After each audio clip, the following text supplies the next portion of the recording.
On est face à quelqu'un, on essaye d'expliquer quelque chose, ça fonctionne pas. Donc il s'en va, on se dit tant pis. Puis on rencontre quelqu'un d'autre et on va lui expliquer la même chose et ça fonctionne pas. Puis on a l'impression en fait qu'on est mal perçu, 1 fois, 2 fois, 3 fois, 4 fois, 5 fois. Et puis on se dit que c'est leur faute à eux. Si c'est leur faute, c'est un problème. Quand c'est un problème qui se répète de multiples fois, c'est pas un problème. Est-ce que c'est eux le problème ou est-ce que c'est nous qui avons des difficultés à exprimer quelque chose?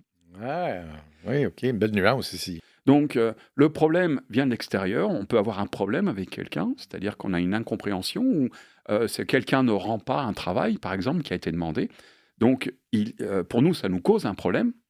Mais ce qui serait intéressant, c'est de comprendre la difficulté que lui, il a à rendre ce travail. L'avantage de faire cette différence entre le problème et la difficulté, c'est qu'on ne va pas avoir les mêmes protocoles d'approche. Si nous avons une difficulté, à nous de mettre en place les protocoles ou les processus pour pouvoir apprendre, comprendre, et puis aller chercher en fait les ressources qui nous sont nécessaires pour régler notre problème.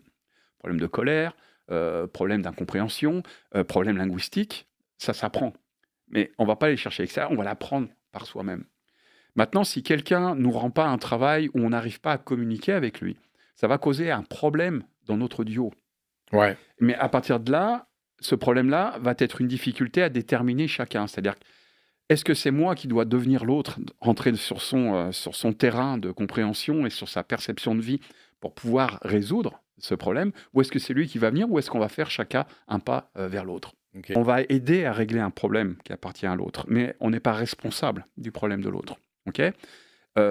Donc très souvent, quand il y a un problème, il n'y a pas d'émotion.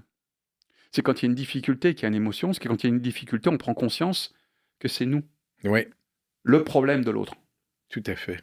Ouais, ouais, ouais. Et c'est ça qui est difficile, en fait, à accepter. Et on peut être le problème de l'autre parce qu'on est extérieur à l'autre. Exactement.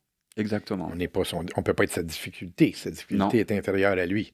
Voilà, OK. Et c'est pour ça que c'est important d'arriver à faire la différence, parce que quand on observe, hein, on est toujours bon pour dire tu devrais faire ci, tu devrais faire ça. Ouais. Tu devrais faire ci, tu devrais faire ça, c'est un problème qu'on veut aider à régler. Par contre, je devrais faire ci, je devrais faire ça, c'est un peu plus compliqué. Déjà de se l'avouer, et puis après, comment est-ce qu'on va mettre les choses en place? Donc c'est là que ça devient intéressant, quand on prend conscience qu'on a une difficulté, c'est de pouvoir déterminer quels sont les protocoles à mettre en place. Qui je dois contacter? Est-ce que je peux me faire aider?